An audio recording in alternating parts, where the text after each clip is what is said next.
Bonsoir, bienvenue sur la voix de Morgane. J'espère que vous allez bien. Ce soir, je vais reprendre, enfin maintenant, parce que j'ai lu avant. Je vais reprendre Vigdis la farouche et ajouter quelques autres lectures. Est-ce que j'ai une lumière avec moi? Non. Ah, c'est bien de le savoir. Ah si, je l'ai. Je l'ai, pardon. Vous savez comment je suis. Il fait froid, il y a du vent. Très bien, c'est parti.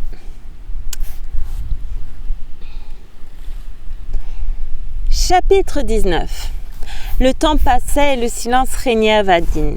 On y recevait peu de monde et Gunnar et ses gens ne se montraient guère dans le pays. Gunnar prenait très à cœur l'aventure de sa fille. Il vieillit vite, se courba et sa santé s'altéra. L'enfant vivait au domaine. Aïsa le soignait et l'aimait fort. Mais Vigdis ne lui témoignait aucune tendresse et elle ne lui avait pas encore donné de nom. Elle était toujours triste et ne quittait pas l'enceinte de Vadin. Un jour, Vigdis et Aïsa faisaient le pain à la cuisine. Le petit allait et venait, il avait 2 ans à cette époque. Aïsa pétrit 2 petits pains et lui montra qu'elle allait les enfourner pour lui.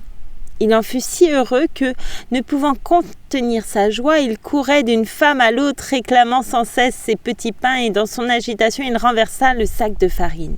Vigdis attrapa l'enfant, le secoua rudement et le frappa. « Tu ne fais jamais que des sottises, dit-elle. » L'enfant criait et pleurait. Vigdis le souleva et l'assit sur le banc. « Reste ici, dit-elle, et tais-toi, je ne veux pas t'entendre pleurer pour si peu. » Elle revint au pétrin et se consacra pendant un moment à son travail. Puis elle dit à Aïsa : « Cet enfant ne me donne guère de joie et je crains bien qu'il ne soit pas l'instrument de ma vengeance. Il ne me ressemble pas. »« Ne parle pas ainsi, fit Aïsa. » Vigdis se tut et reprit sa besogne.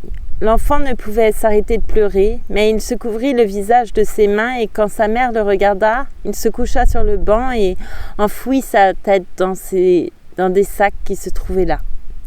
Un peu après, Aïsa sortit de la cuisine. Vigdis prit alors les 2 petits pains et les donna à son fils. « Tais-toi et mange, dit-elle en les posant sur les genoux du petit. Celui-ci se tut et regarda sa mère pendant qu'il touchait les petits pains du bout du doigt. Mais il les trouva trop chauds et la crainte le paralysait. Tout à coup, elle lui caressa les cheveux à plusieurs reprises. Mais après cela, elle lui enjoignit d'aller retrouver Aïsa. Aïsa. Peut-être que c'est Aïsa. J'ai froid. Chapitre 20. L'hiver s'écoula et il n'arriva rien qui vaille la peine d'être conté. On avait déjà dépassé l'équinoxe et le soleil prenait de plus en plus de force dans la contrée et l'eau dégouttait des toits dans la journée. Les gens abattaient des arbres dans leur forêt. Un beau matin, Gunnar partit tout seul à cheval pour aller voir ses serfs qui travaillaient dans les bois. Vers midi, Aïsa et Vigdis étaient en train de mettre le repas sur la table quand Aïsa jeta un regard vers la porte. « Tiens, dit-elle, voilà Gunnar qui rentre déjà, mais il se tient bien drôlement à cheval. Ou il a trop bu, ou il est malade. » Elle courut à sa rencontre. Vigdis retira du feu la marmite pleine de bouillie et se mit en devoir de distribuer les cuillères. Soudain, elle entendit crier à Aïsa. L'instant d'après, Skofte et un autre homme entrèrent dans la salle soutenant Gunnar. Aïsa les suivait en levant les bras au ciel. Vigdis vit que son père était blême et que sa barbe blanche était couverte de sang sur sa poitrine. Elle laissa tomber à terre tout ce qu'elle tenait en main. Elle courut à son père et lui demanda ce qui lui arrivait. Gunnar fit signe qu'on l'amena jusqu'au banc. Il y resta assis pendant quelques instants, la tête appuyée contre le mur. « Il m'est arrivé de parler à Eyjolf de Grimmelundar, dit-il enfin. Après cet entretien, nous n'échangerons plus une parole. » Vigdis dit « Eyjolf a-t-il été tué ?»« Non, répondit Gunnar, mais mon destin à moi est accompli. Je suis mortellement blessé. » Aïsa et Vigdis déshabillèrent Gunnar pour examiner sa blessure et elles comprirent qu'il disait vrai. Vigdis s'écria « Il faut nous dire, père, comment les choses se sont passées. » Gunnar répondit « Nous nous sommes rencontrés dans la futaie, Eyjolf et moi. Eyjolf m'a parlé de toi, Vigdis. Je ne lui ai pas permis de se moquer de moi à cause du déshonneur de ma fille.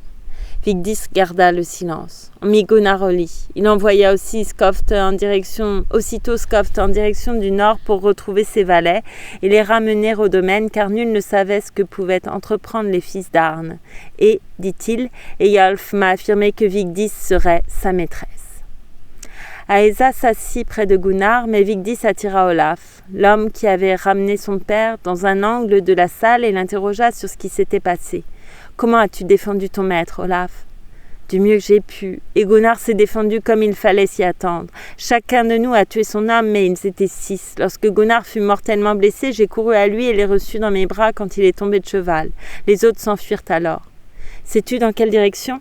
Je sais que Grimmelundar se trouve près de l'étang de la forêt de Gotestad, qu'on appelle l'étang de l'enfant. Ils abattent des troncs par là-bas sur le versant de la montagne. » Vigdis gardait le silence, mais elle reprit un peu après. Eyjolf s'imagine sans doute avoir fait une belle action ce matin. Puis elle alla dans sa chambre, ouvrit son coffre, en sortit le couteau, noua un fichu noir sur sa tête et s'enveloppa d'un manteau noir. Elle descendit ensuite dans la cour, prit des skis et des bâtons dans la galerie et fila à travers champs vers la forêt. Elle resta constamment à la lisière nord des bois jusqu'à Gotestad, contourna les maisons et longea la colline basse qui se trouve derrière les domaines. La neige était dure sous les arbres et les skis glissaient sans peine, si bien que Vigdis aperçut bientôt la surface blanche du lac et la cabane de rondins élevée par les gens de Grimmelundar. Beaucoup de monde avait travaillé en cet endroit à ce qu'il semblait. Le sol était jonché d'éclats de bois, d'écorce, de paquets de foin arrachés par les charrois. Mais Vigdis ne vit personne. Elle resta à l'abri des arbres et trouva une cachette tout contre la cabane. Ôtant ses skis, elle jeta un coup d'œil à l'intérieur. Près de la porte se trouvaient une hache et un bouclier. Elle les reconnut pour être ceux d'Eyjolf. La cabane était haute et fort étroite. Vigdis y pénétra. Elle y découvrit 2 hommes endormis. L'un d'eux était Eyjolf. Elle alla d'abord à la couchette de l'autre. Soulevant d'une main le manteau dont il était couvert, elle lui enveloppa la tête. De son autre main, elle prit son couteau qu'elle enfonça dans la gorge de l'homme. Après quoi, Vigdis se tourna du côté d'Eyjolf. Elle lui posa la main sur la poitrine pour le réveiller. « Réveille-toi, Eyjolf. Tu as obtenu ce que tu désirais depuis longtemps. Voici Vigdis de Vadin qui vient bavarder avec toi. » Eyjolf se réveilla en sursaut. Il faisait sombre dans la cabane et il ne pouvait bien voir Vigdis. Elle reprit « Il est vrai que je suis une fille sans honneur puisque je viens te chercher jusque dans ton lit. » Et ce disant, elle le frappa de son couteau. Cette fois aussi, elle ne manqua pas son coup. Eyjolf tomba en arrière, le sang s'échappait à gros bouillons de sa gorge. Elle enfonça le poignard à 2 reprises encore et la seconde fois, elle ne le retira pas, mais lâcha le manche et se pencha en avant pour voir mourir Eyjolf. Elle plongea ses mains dans le sang et les essuya aux cheveux d'Eyjolf qui rendait le dernier soupir. Alors Vigdis sortit de la cabane, rechaussa ses skis et redescendit à travers la forêt. Il faisait plus froid. Vigdis allait vite car le chemin descendait. Parfois, elle était forcée de s'arrêter, ses jambes tremblaient sous elle et elle ne cessait de voir Eyjolf mourant sous ses coups. Il lui semblait avoir fait plus que de venger Gunnar de sa blessure mortelle. Elle avait eu à sa merci un homme aussi incapable de se défendre qu'elle avait été incapable de se défendre contre le Jot. Elle en était bouleversée au point de ne plus se rendre compte qu'elle filait sur la terre gelée sans même voir où elle allait. Mais tandis qu'elle remontait une colline qui lui barrait le chemin, elle se trouva dans un dévaloir où elle rencontra Kol Arneson avec quelques-uns de ses gens. Ils remontaient des traîneaux vides et, apercevant Vigdis, ils la hélèrent au passage. Kol et un autre homme la poursuivirent dans la neige, mais celle-ci n'était pas assez dure. Ils y enfonçaient car ils n'avaient pas de ski.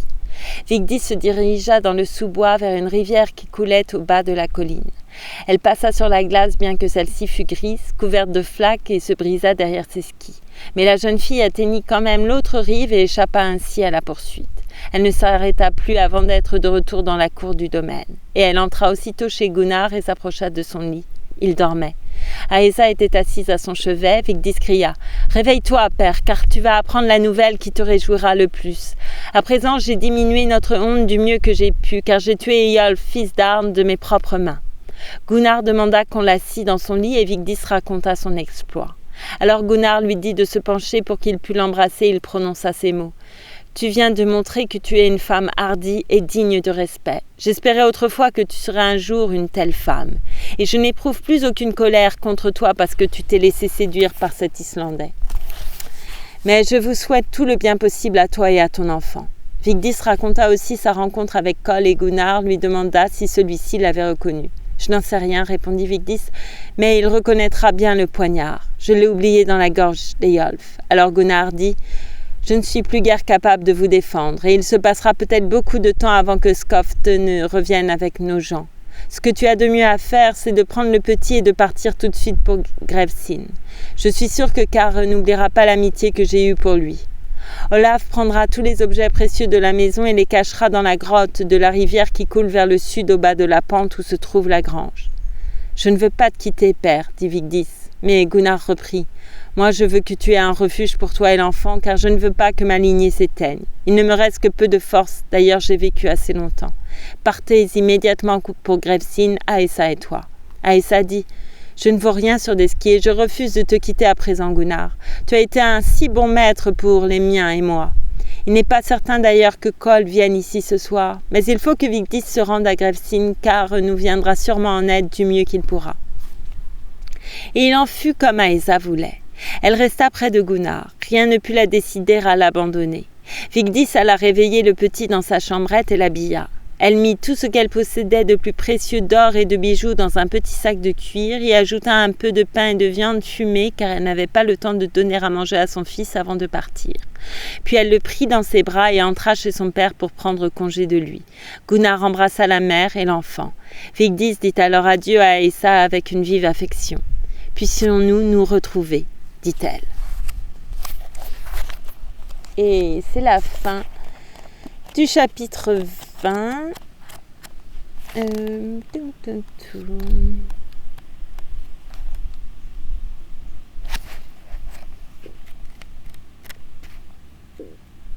C'est encore un petit peu.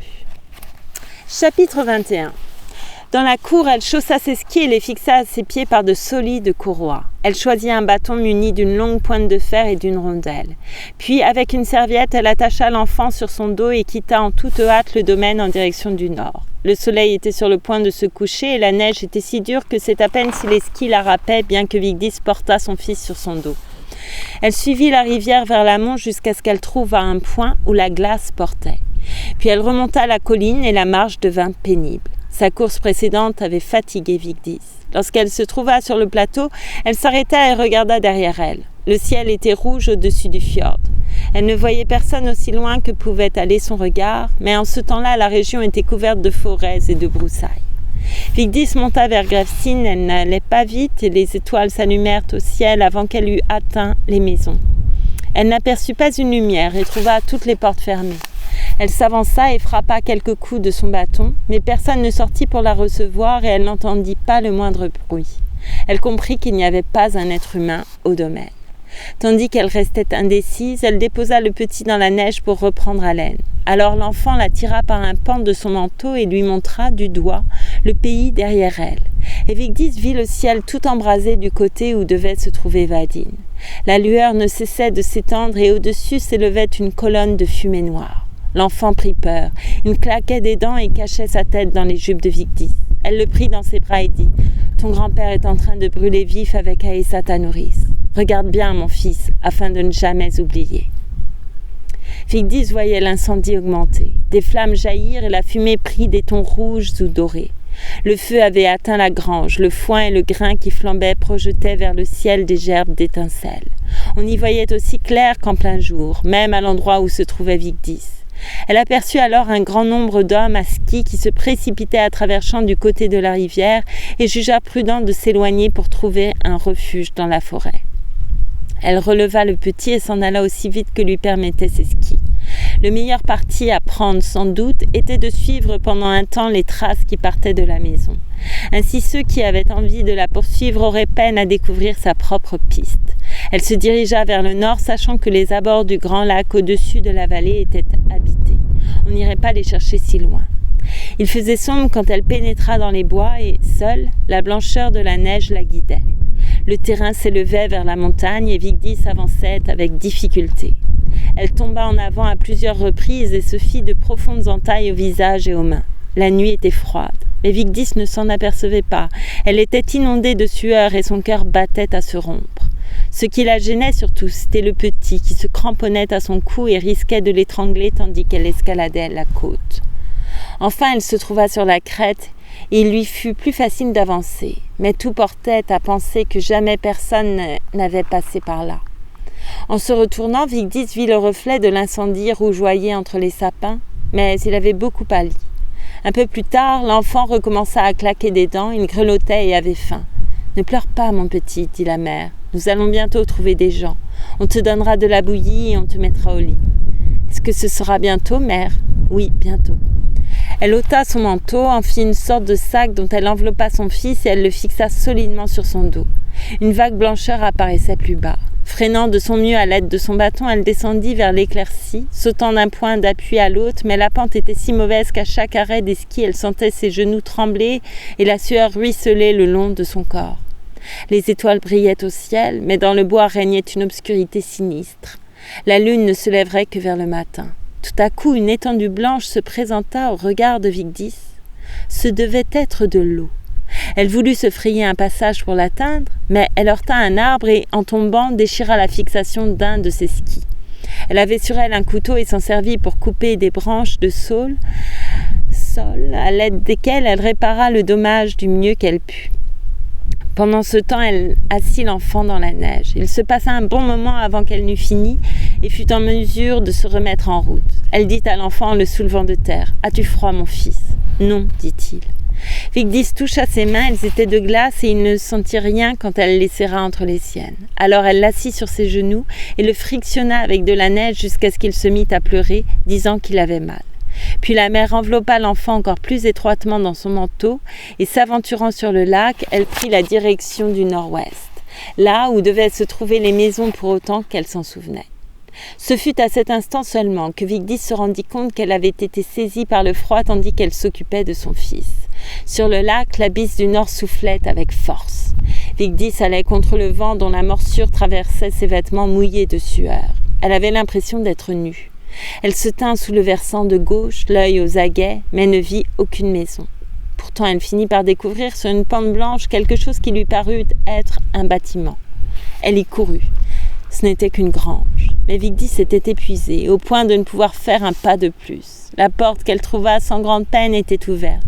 Déchaussant ses skis, la jeune femme s'avança à l'intérieur qui était d'un noir de suie. Il n'y faisait pas plus chaud qu'en plein air. Mais Vigdis, en tâtonnant le sol et les murs, trouva dans un coin un petit tas de foin. Elle s'y creusa un trou et s'y enfonça, mais la paille était glacée et ne la réchauffa guère. L'enfant demanda « Sommes-nous arrivés ? Va-t-on me donner de la bouillie ?» « Les habitants de cette maison ne sont pas là, dit Vigdis, mais tu es certainement bien fatigué. Aussi nous coucherons-nous en attendant leur retour qui ne tardera pas. »« J'ai faim, dit le petit garçon. » Vigdis tira de son sac du pain et de la viande, qu'elle mâcha puis fourra dans la bouche de l'enfant. Il se calma un peu après avoir mangé, mais il tremblait de froid et elle faisait de même. Dégrafant sa robe par devant, elle coucha son fils sur son corps nu. Puis elle étendit soigneusement son manteau sur eux deux et tassa le foin tout autour et par-dessus le manteau. L'enfant s'endormit. Au contact de son souffle sur sa poitrine, elle se réchauffa légèrement elle aussi. Par moments, elle sommeillait, mais alors elle rêvait qu'elle cheminait dans la nuit parmi les marécages et elle se redressait en sursaut. L'enfant se réveillait et elle le tranquillisait. Les paroles que disent les femmes aux petits-enfants montaient tout naturellement à ses lèvres. Ils restèrent longtemps ainsi. Vigdis entendait craquer les murs de rondins sous le gel. Par une fente, elle vit que la lune commençait à briller sur la neige. L'enfant se réveilla. Il avait soif. Elle aussi avait soif. Elle voulut sortir pour prendre de la neige, désirant savoir également si elle était capable de mouvoir ses membres paralysés par le froid. Mais le petit pleurait et ne voulait pas la lâcher. Elle le prit dans ses bras pour aller ouvrir la porte. « Les voilà qui rentrent, les gens qui habitent ici, » dit l'enfant. Vigdis vit alors des hommes qui s'avançaient sur la rive, bien loin vers le sud. Ils portaient des torches. Elle sortit, remit ses skis et après avoir marché pendant un moment, se sentit mieux que dans la grange. Cependant, elle commençait à se demander comment se terminerait son aventure. Un cours d'eau lui barra la route. Elle le suivit, car elle avait entendu dire qu'une rivière se jetait dans le lac de Hakedal. Elle décida de le longer jusqu'aux lieux habités si elle en avait encore la force. Mais à quelle distance se trouvait-elle de ces lieux? Elle l'ignorait. La fatigue de Vigdis augmentait à chaque pas. Je finirai par être obligée de me coucher sous un sapin, se disait-elle. Mais qu'importe, le malheur ne sera pas grand. Cependant, elle marchait toujours. Elle traversa une vaste étendue d'eau et fila de nouveau droit contre le vent. Soudain, elle entendit les loups hurler dans le lointain. Des loups hurlaient dans le lointain. Elle hâta le pas, espérant qu'il faisait trop froid pour que les loups puissent flairer sa présence. Bientôt, en effet, elle ne les entendit plus. Seul le bruissement de la rivière au pied de la pente trouait le silence. La lune luisait d'un éclat froid et les ombres s'allongeaient toutes noires sur la neige. Alors Vigdis distingua sous les arbres une grande tache noire.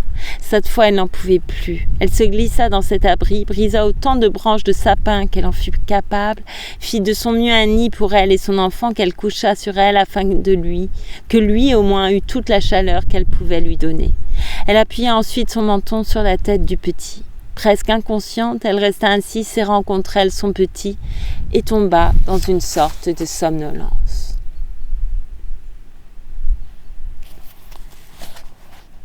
Je vais m'arrêter là pour Vigdis la farouche.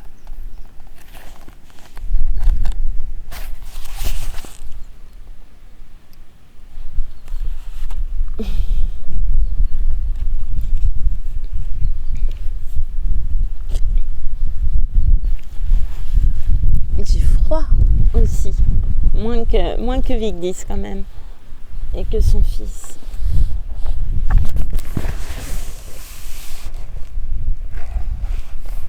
J'avais envie de vous lire une autre histoire, mais je crois que je l'ai déjà lue dans une lecture, mais laquelle? Allez savoir. Ça fait longtemps en tout cas. Mais c'était peut-être avant.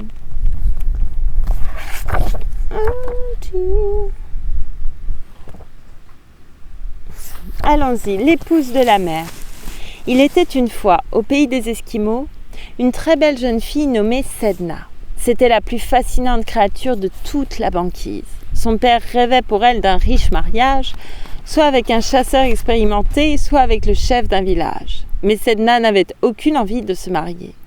Son grand plaisir était de se promener des heures durant au bord de la mer, de sauter d'un bloc de glace bleutée à l'autre ou bien de pagayer dans son petit kayak. Elle aimait par-dessus tout fredonner d'étranges mélodies inconnues des habitants de son village et qui attiraient près d'elle les phoques et les morses comme s'ils comprenaient la signification de ces chants. Même les pétrels, ces oiseaux marins aux grandes ailes grises, volaient en décrivant des cercles autour de sa tête, fascinés par sa voix douce. Le père de Sedna avait peur que les habitants du village ne la suspectent de sorcellerie. Elle était si différente des autres jeunes filles. « Quand te décideras-tu à te marier ?» lui dit-il un jour. « Tu pourrais, si tu veux, choisir un homme d'un autre village si aucun des nôtres ne te plaît. »« Mais je ne veux pas me marier » répéta Sedna pour la 100e fois. « Pourtant, il faut que tu te décides, autrement je serai contraint de te donner pour mari le premier venu. »« Mais pourquoi veux-tu me faire partir ?» protesta Sedna, les yeux remplis de larmes. « Je suis si bien avec toi. Tout le village parle de toi comme d'une créature étrange. Ne pourrais-tu au moins cesser de chanter au bord de l'eau et d'attirer les phoques, les morses et les pétrels en les ensorcelant de ta voix ? Si les voisins me soupçonnent de sorcellerie et que toi, mon père, tu fais plus de cas de ces ragots que de mon bonheur, répliqua la jeune fille en colère, il ne me reste plus qu'à épouser le premier venu. » Elle avait à peine prononcé ces paroles que l'on frappa à la porte. Le père de Sedna ouvrit pour voir qui était là et se trouva devant un homme grand, de belle prestance. « Qui es-tu, étranger ? Et que désires-tu » demanda le père avec courtoisie. « Qui es-tu, étranger ? Et que désires-tu » ? « Je suis venu de l'île la plus proche pour faire des emplettes. Je vais repartir dans mon kayak que j'ai tiré au sec non loin d'ici. Mais auparavant, je voudrais me reposer un peu. M'accorderez-vous l'hospitalité ? Entre et sois le bienvenu dans cette demeure. » L'homme pénétra dans l'igloo en se baissant un peu, car la porte était trop basse pour lui. Ses yeux noirs et vifs se posèrent aussitôt avec admiration sur Sedna. La jeune fille détourna son regard en rougissant, puis, comme si elle avait pris soudain une décision, « Père, veux-tu demander à notre invité s'il est déjà marié ?»« Non, je n'ai pas de femme, » répondit immédiatement l'étranger. « Personne ne m'attend dans l'île. Pourquoi veux-tu le savoir ? Dois-je en déduire que tu serais heureuse de m'épouser ? Je viens à l'instant de dire à mon père que j'étais disposée à prendre pour mari le premier venu. Tu es le premier qui se présente et si cela te fait plaisir, je suis prête à devenir ta femme. J'en suis plus que ravie, répondit l'étranger tout joyeux, et je ne sens même plus ma fatigue. Prépare-toi, nous allons partir immédiatement pour mon île. Le père de Sedna était très troublé. Il regardait maintenant l'inconnu d'un œil soupçonneux. Mais étranger, je ne te connais pas. Comment pourrais-je te donner ma fille pour épouse? Et d'abord, es-tu capable de la faire vivre? As-tu une maison? As-tu des réserves de provisions et de la nourriture fraîche pour chaque jour? Et moi, quand pourrais-je la voir? À toutes ces questions pleines d'appréhension, l'homme répondit par un rire sonore qui résonna étrangement sous la voûte de l'igloo. Puis, voyant que le visage de son futur beau-père s'assombrissait, il s'exclama. « N'importe qui pourra te renseigner sur mon compte dans l'île. J'en suis le chef. Ta fille ne manquera de rien, crois-moi. » Sedna, pendant ce temps, avait rassemblé quelques affaires et les avait mises dans un sac en peau de phoque. L'homme la prit par la main et lui murmura. « Tu ne regretteras pas de m'avoir choisi pour époux, ma belle. » Et saluant son futur beau-père, il ajouta « Dans 10 jours, nous célébrerons les noces de façon solennelle selon la coutume de mon pays. Naturellement, tu es invité. » Lorsque Sedna eut serré dans ses bras et embrassé son père, son fiancé l'emmena jusqu'au rivage. Là, il mit à l'eau son grand kayak et aida Sedna à embarquer. Il poussa le frêle esquif dans les vagues, sauta dedans à son tour et se mit à pagayer avec beaucoup d'énergie. Le père de Sedna courut au rivage et, le cœur gonflé de tristesse, les regarda s'éloigner. Alors il se lamenta. « Mais qu'ai-je fait ? Je n'aurais jamais dû la pousser à partir ainsi avec le premier venu. » Soudain, il distingua quelque chose d'étrange dans le kayak qui s'éloignait. À la place de l'homme qui avait emmené sa fille, se trouvait un énorme morse qui, d'un bond, sauta dans l'eau. Le bateau se renversa et Sedna, sur la croupe de l'animal, continua à s'éloigner en direction de l'île. « Ce n'était pas un homme !» cria alors le pauvre père désespéré. « C'est l'esprit de la mer qui, sous cette apparence humaine, a enlevé mon enfant et maintenant il l'emmène dans son royaume. Que va-t-il advenir de ma pauvre Sedna ?» Après avoir pleuré 2 jours entiers, l'homme décida de se rendre dans l'île pour voir de ses yeux dans quelle affreuse situation se trouvait sa fille. Mon futur gendre a parlé d'une cérémonie de noces dans 10 jours et m'a invité. Qu'y a-t-il de mal si j'arrive un peu plus tôt ? Il mit son embarcation à l'eau et se dirigea vers l'île. Après avoir longtemps navigué, il arriva en vue des côtes. De la mer, on n'apercevait aucune maison. On ne voyait aucun être humain. Il n'y avait qu'un grand bloc de glace bleutée. Il s'approcha, tira son kayak au sec et, à cet instant, entendit un chant très doux. C'était la voix de Sedna. Sa fille chantait, assise sur un haut pic de glace vêtue d'un habit en fine peau blanche, ourlé d'hermine. Comme à l'accoutumée, phoques et morses se tenaient près d'elle, fascinés pendant que des pétrels volaient autour de sa tête. « Ma chère fille !» appela le père. Sedna se tourna vers lui tandis que les animaux disparaissaient, plongeant dans la mer ou s'envolant au loin. « Tu es en avance, père, ce n'est pas encore le jour des noces. » Mais j'étais si inquiet, je n'avais pas tort, il me semble. Où sont les maisons? Pourquoi n'y a-t-il personne? Et ton fiancé, où est-il? Avant que Sedna ait pu répondre à toutes ces questions, il ajouta à voix basse. C'est vraiment un homme, ton fiancé? Il m'a semblé, alors que vous étiez dans le kayak, qu'il se transformait en morse. En effet, c'est cela, lui confirma paisiblement la jeune fille. Depuis le jour où nous sommes arrivés ici, je ne l'ai point revu. Il m'a dit de l'attendre pour la cérémonie du mariage. Alors rentre tout de suite à la maison avec moi. C'est impossible, père, j'ai donné ma parole. Mais tu croyais t'engager avec un homme et il s'agit en fait de l'esprit de la mer. Donc ton engagement est nul. Retourne avec moi au village, l'esprit ne s'apercevra pas si vite de ta fugue et il ne pourra rien faire. Sedna, se laissant persuader, reprit son sac en peau dans une grotte creusée dans la glace. Elle garda sur elle le magnifique habit de son fiancé qu'elle avait trouvé dans cette grotte le jour de son arrivée. Cela resterait un souvenir de son étrange aventure. Elle prit place dans le kayak de son père et la traversée se déroula sans encombre. La mer paraissait déserte, sans aucune trace de vie. Ils accostèrent et le père poussa un soupir de soulagement. « Enfin, te voilà chez toi !» Sedna reprit ses habitudes et retourna chanter au bord de la mer. Les phoques et les morses venaient l'écouter et les pétrels volaient autour de sa tête. Les méchancetés et les racontars à son sujet recommencèrent de plus belle, si bien que son père un jour lui fit à nouveau des reproches. « Mais pourquoi ne vas-tu pas avec les filles du village? Pourquoi ne te comportes-tu pas comme elles? Comment est-ce possible que tu ne veuilles pas te marier ?» « N'insiste pas, père, répondit la jeune fille. « Veux-tu que j'accepte une nouvelle fois d'épouser le premier venu ?»« Je veux seulement ton bien, répliqua son père avec obstination, et je sais que tu serais heureuse aux côtés d'un brave jeune homme de la côte. Décide-toi à te marier, je t'en prie. » Sedna, irritée, sortit de la maison sans ajouter une parole. Son père la suivit à distance et vit qu'elle allait vers la mer et s'asseyait tristement au bord de l'eau. Peu après, un kayak aborda près d'elle. D'un bond enjaillit un jeune homme aux cheveux et aux yeux noirs qui lui dit « Qu'attends-tu, belle fille ?»« Peut-être que j'attends un mari, répondit-elle en souriant. Que dirais-tu de moi comme époux ? Pourquoi pas ? D'ailleurs, ça m'est bien égal. Je me marie uniquement pour faire plaisir à mon père qui ne me veut plus chez lui et cherche un moyen de se débarrasser de moi. » « Ce n'est pas vrai, ce n'est pas vrai !» cria le père qui arrivait en haletant. Sedna ne tourna même pas la tête et sauta dans le kayak. « Attends, Sedna, ne va pas avec un inconnu !» cria encore le père. Mais Sedna lui répondit seulement « Adieu !» et elle fit signe à l'homme de pagayer. Le père regarda le kayak s'éloigner. Il avait le cœur gonflé de tristesse en pensant que c'était de sa faute si sa fille s'en allait ainsi au loin. Tout à coup, il distingua la silhouette de l'inconnu qui, levant les bras en l'air, se transformait en pétrel. Au même instant, l'embarcation chavira, mais Sedna, agrippée au cou du grand oiseau, continua son chemin vers l'île de son fiancé. « C'est encore une fois l'esprit de la mer qui a enlevé ma fille !» s'exclama le père furieux. « Mais je retournerai la sauver et je la ramènerai !» Il sauta dans son kayak et prit la direction de l'île lointaine. À la nuit, il cessa de pagayer, il repartit à l'aube et dans le brouillard surgirent les contours de l'île. « Elle me semble plus éloignée que lorsque je suis venu la première fois, pensa-t-il, effrayé. Peut-être l'esprit de la mer a-t-il voulu emporter Sedna encore plus loin de moi. Soudain, il aperçut une grande plaque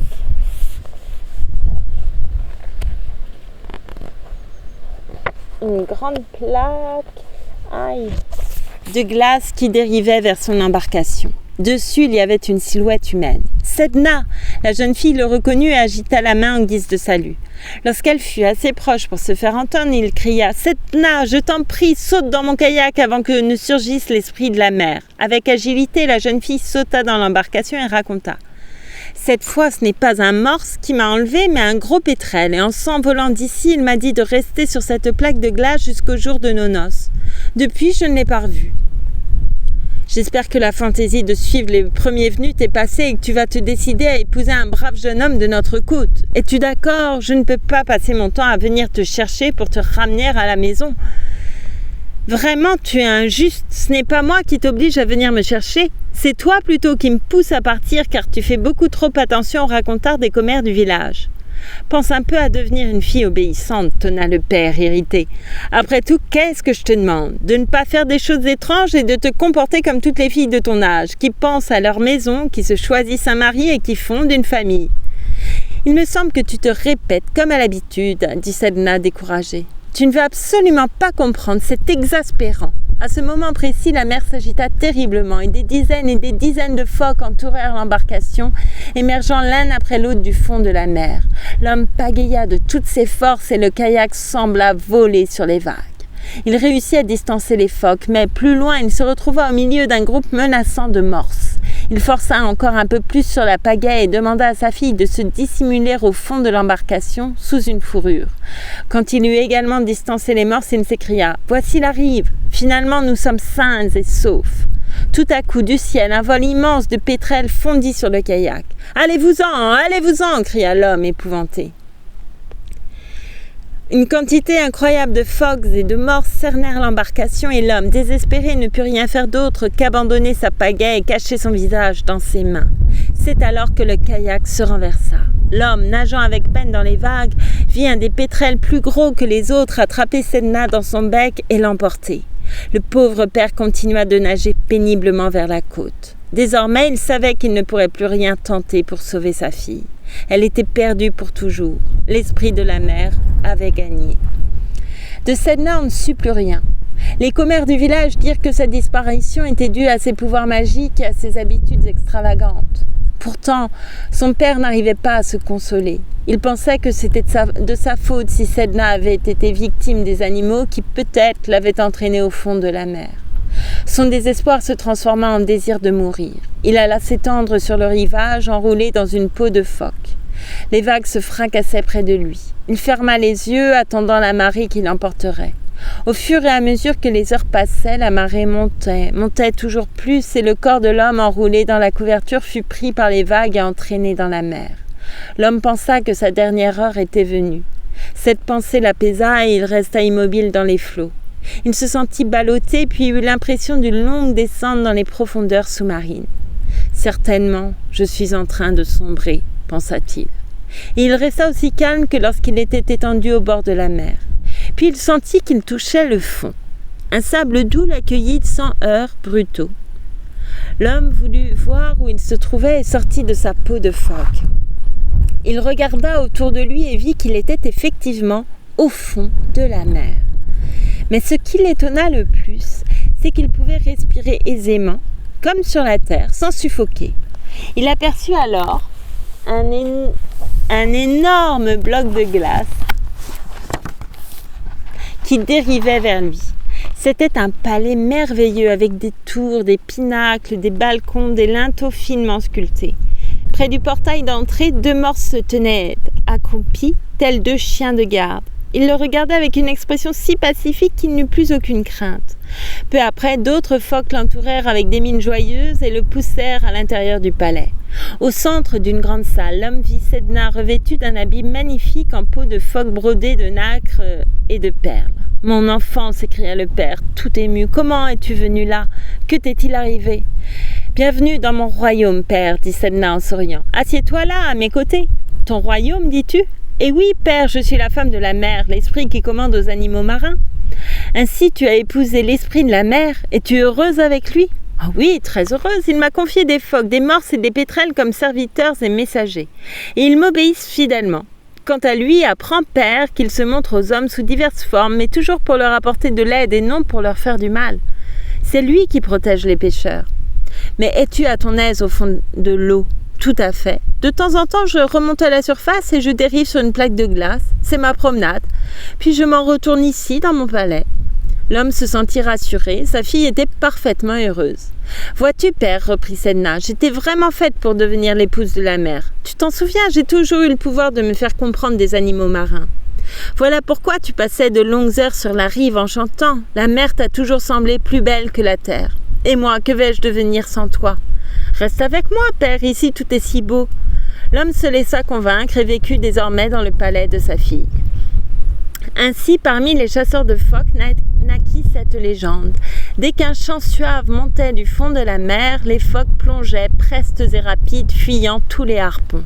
Alors les hommes devaient abandonner la chasse. C'était la voix de Sedna, l'épouse de la mer, qui rappelait ces sujets et pendant quelques jours, aucun animal n'affleurait plus la surface des eaux. Sinon, on peut aussi ne pas chasser. Et c'est aussi bien.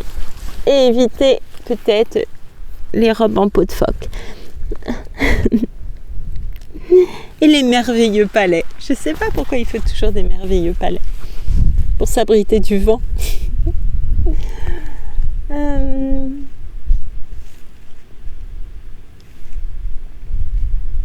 ne sais pas si vous m'entendez en fait avec ce vent.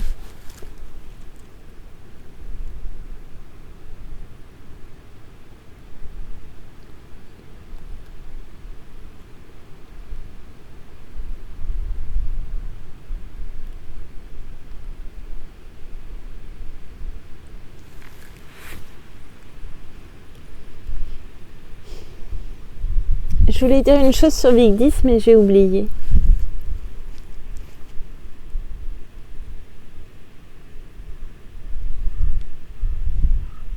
C'est pas grave, le livre n'est pas fini. Ça me reviendra. Bon, j'aurais aimé lire des histoires pour faire peur ou des histoires à lire au crépuscule, mais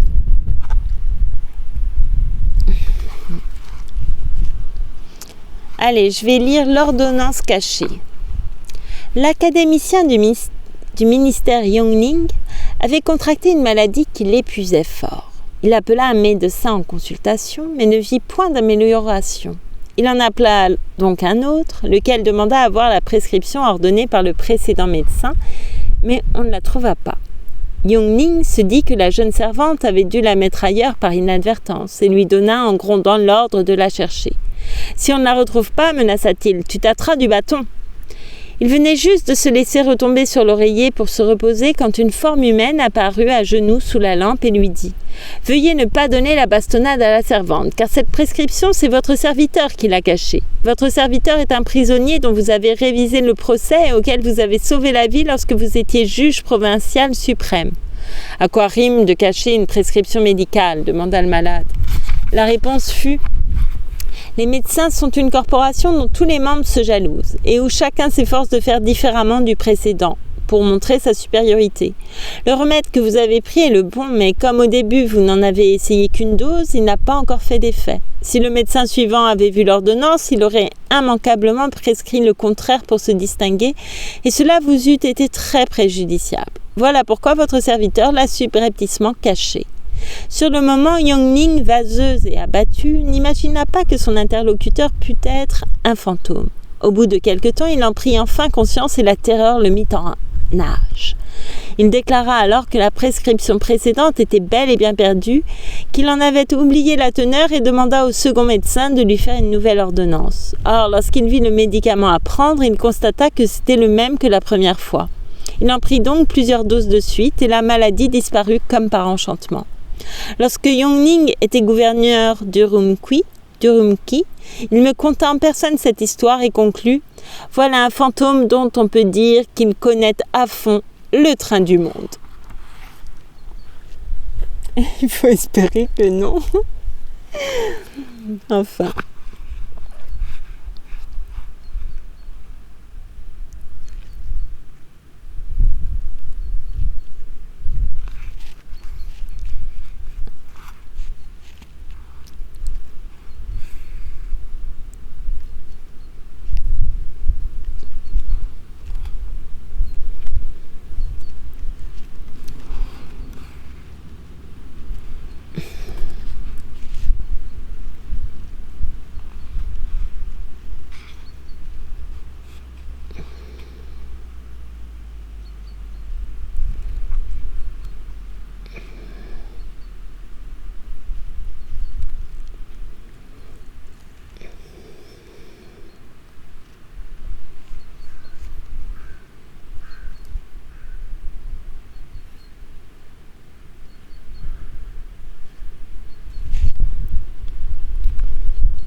C'est peut-être un peu trop long, ça.